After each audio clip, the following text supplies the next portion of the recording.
Salut tout le monde, moi c'est Gabriel et voici ma camarade Louise.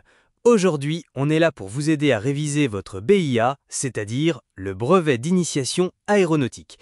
Et plus précisément, on va parler de l'histoire et de la culture de l'aéronautique. Salut à tous. Comme l'a dit Gabriel, on va plonger ensemble dans l'univers de l'aéronautique en discutant à deux.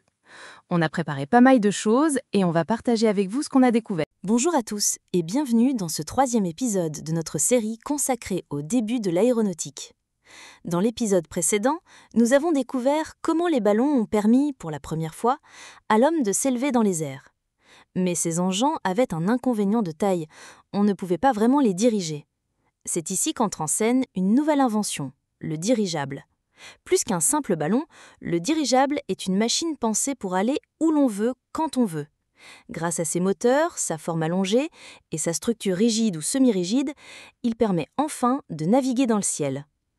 Aujourd'hui, nous allons découvrir l'ascension de ces géants des airs, des premiers modèles aux impressionnants Zeppelin allemands en passant par leur utilisation dans les voyages et même dans les guerres. Installez-vous confortablement, nous partons pour un vol au cœur de l'histoire des dirigeables.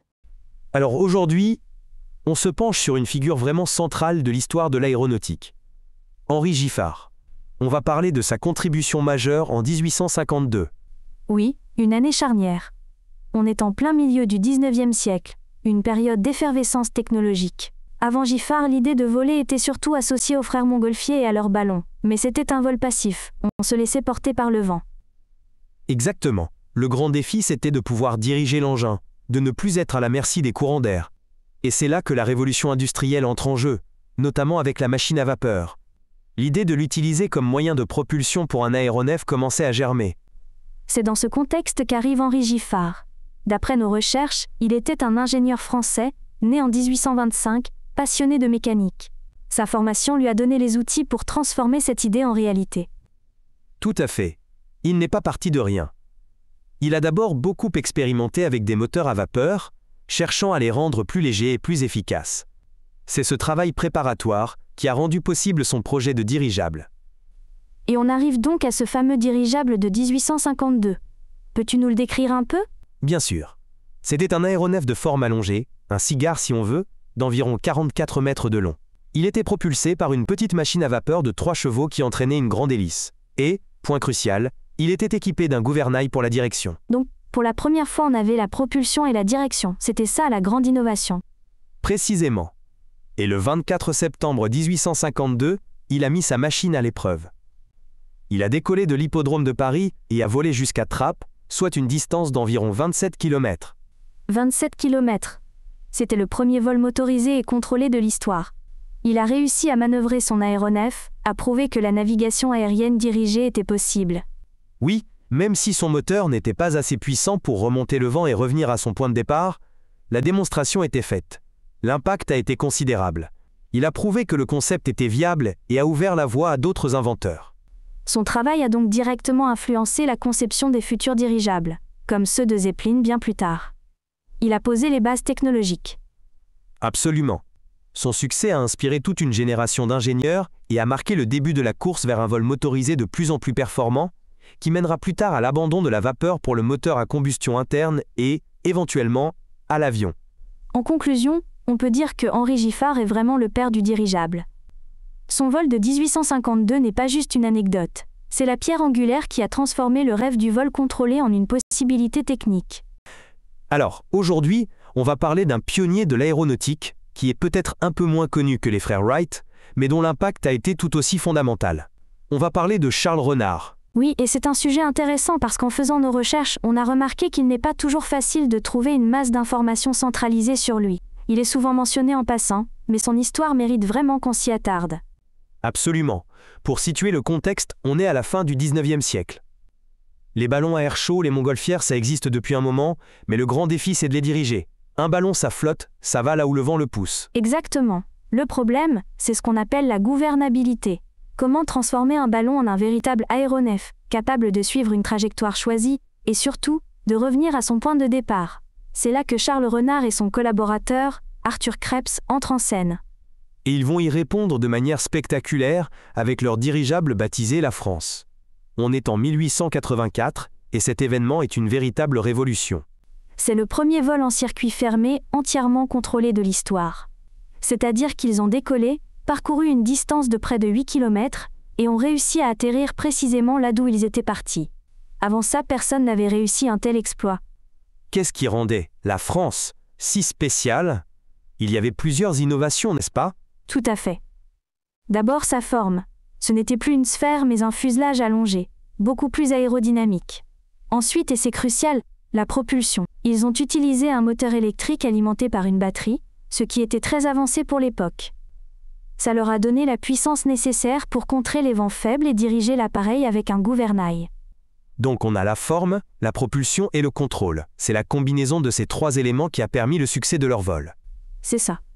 Ils ont prouvé que le vol motorisé et dirigé était possible, bien avant le premier vol d'un avion. Et ce qui est aussi fascinant avec Renard, c'est que son génie ne s'est pas limité au dirigeable.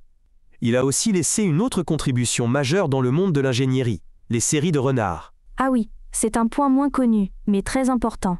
Il s'agit de séries de nombres préférés, des progressions géométriques qui permettent de standardiser les dimensions des produits manufacturés. Par exemple, les diamètres de vis, les calibres de câbles. Ça simplifie énormément la production et la logistique. C'est une idée qui est encore utilisée partout dans l'industrie aujourd'hui. En résumé, Charles Renard est une figure clé. Il est à la fois le père du premier vol entièrement maîtrisé et un visionnaire de la standardisation industrielle. Exactement. Même si les informations sur sa vie peuvent paraître éparses, son héritage est, lui, bien concret. Il a posé des bases techniques essentielles qui ont ouvert la voie à tout le développement de l'aéronautique au XXe siècle. Aujourd'hui, on va parler d'un moment clé de l'histoire de l'aéronautique, juste avant l'ère des avions. On se situe à la fin du XIXe siècle et un nom commence à faire parler de lui, Santos Dumont. Oui, Alberto Santos Dumont, l'inventeur brésilien. C'est une période fascinante, où le ciel est encore un territoire à conquérir. On a des ballons, des montgolfières, mais on est surtout à la merci du vent. Exactement, et c'est là que Santos Dumont intervient avec une idée révolutionnaire. En 1898, il décide d'installer un moteur à essence sur un dirigeable. C'est un changement de paradigme complet. Il faut bien comprendre ce que ça implique. Jusque-là, un ballon, ça flotte, ça dérive. Lui, il ne veut plus suivre le vent. Il veut le dominer, il veut contrôler la trajectoire. C'est le passage de la navigation passive à la navigation active. Et il ne s'arrête pas à la théorie. Il met son idée en pratique, et en 1901, il réalise un exploit qui va marquer les esprits. À bord de son dirigeable, le Santos Dumont numéro 6, il se lance un défi incroyable à Paris. Le fameux vol autour de la Tour Eiffel. Le défi était de décoller d'un point précis, de contourner la Tour Eiffel, et de revenir à son point de départ en moins de 30 minutes. Et il réussit. C'est une première mondiale. Imagine la scène, la foule parisienne, les journalistes, tous les yeux rivés sur ce petit engin qui navigue dans le ciel avec une précision inédite. C'est un triomphe. C'est plus qu'un triomphe, c'est une preuve. La preuve que le rêve de diriger un engin volant est devenu une réalité. Ce n'est plus de la science-fiction. Santos Dumont a démontré qu'on pouvait manœuvrer dans les airs. C'est ça, le point essentiel. Ce vol contrôlé, précis et motorisé est une étape fondamentale. On ne parle pas encore d'avion, avec des ailes et une portance aérodynamique, on est toujours sur le principe du plus léger que l'air. C'est vrai, la technologie est différente, mais l'impact est immense. C'est la naissance du vol dirigé. À partir de ce jour de 1901, le monde de l'aéronautique a changé pour toujours. La voie était ouverte pour les développements futurs, y compris ceux des frères Wright quelques années plus tard. En résumé, avant même l'invention de l'avion, Santos Dumont a été le premier à prouver qu'on pouvait naviguer dans le ciel avec un moteur et un gouvernail, transformant un rêve en une possibilité technique. Absolument. Un exploit technique et symbolique qui a définitivement lancé la conquête de l'air au XXe siècle. Ok, alors aujourd'hui on va parler d'un sujet qui fait rêver, l'ère des dirigeables au début du XXe siècle et l'ascension de ces véritables géants des airs. Oui, des géants c'est vraiment le terme approprié. Quand on pense aux dimensions, comme pour le Graf Zeppelin, on a du mal à se représenter l'échelle. C'était une véritable prouesse pour l'époque. Absolument. On pense tout de suite au Baron von Zeppelin, qui a permis à l'Allemagne de développer ses aéronefs gigantesques. Le Graf Zeppelin, lancé en 1928, est un exemple parfait. 236 mètres de long, c'est plus de 2 terrains de football mis bout à bout. Et à l'intérieur, la technologie était tout aussi impressionnante. Une structure en aluminium, ce qui était très moderne. 5 ballons à gaz pour la portance, et 5 moteurs puissants. Tout ça pour transporter 24 passagers, c'est assez exclusif. Et pas dans n'importe quelle condition, justement. Le confort était un point essentiel, proche de celui des grands paquebots de luxe de l'époque. On n'est pas dans un simple moyen de transport, mais bien dans une expérience de voyage exclusive. C'est ça. Mais il y a une facette plus sombre à cette histoire. Le dirigeable n'était pas seulement un instrument de luxe, c'était aussi une arme. Oui, c'est le double visage de cette innovation. Pendant la Première Guerre mondiale, les zeppelins ont été utilisés pour des missions de bombardement, notamment sur Londres. C'était une nouvelle forme de guerre aérienne, très impressionnante pour l'époque. Mais c'était une puissance qui a vite montré ses limites. L'aviation moderne, avec des avions plus rapides et plus maniables, a rapidement rendu les dirigeables obsolètes sur le plan militaire. Ils étaient lents et, au final, très vulnérables. C'est ce qui a signé un peu la fin de leur âge d'or. Ils ont marqué l'histoire par leur audace et leur élégance, mais leurs limites techniques étaient bien réelles. Pour résumer, les dirigeables représentent vraiment une période unique. Ils incarnent à la fois une avancée technologique majeure, le rêve du voyage aérien luxueux, mais aussi les débuts de la guerre aérienne. C'est une parenthèse fascinante dans l'histoire de l'aviation, qui a été finalement refermée par l'avènement de l'avion. Alors, aujourd'hui on se penche sur un moment assez fascinant et tragique de l'histoire de l'aviation. La chute des dirigeables, dans les années 1930. Ils représentaient vraiment le summum du voyage de luxe, une sorte de rêve flottant, mais ce rêve s'est terminé de manière très brutale. Oui, c'est une image très forte, celle de ces géants des airs qui glissent majestueusement au-dessus des continents. Mais il faut se rappeler que derrière cette image se cachait une technologie extrêmement fragile et dangereuse. Exactement. Le premier drame majeur survient en 1930 avec le R-101. C'était un immense dirigeable britannique, rempli d'hydrogène, qui devait effectuer un vol inaugural reliant l'Angleterre à l'Inde. Malheureusement, il ne va jamais très loin et s'écrase près de Beauvais, en France. Et le bilan est terrible. 48 personnes perdent la vie. C'est un choc énorme pour l'époque. Le fait que ce soit le vol inaugural, c'est ça qui est particulièrement marquant. Ça a dû être un coup terrible pour la confiance du public et des ingénieurs. Absolument. Et bien sûr, ce n'était pas un incident isolé. 7 ans plus tard, en 1937, c'est la catastrophe du Hindenburg, un zeppelin allemand.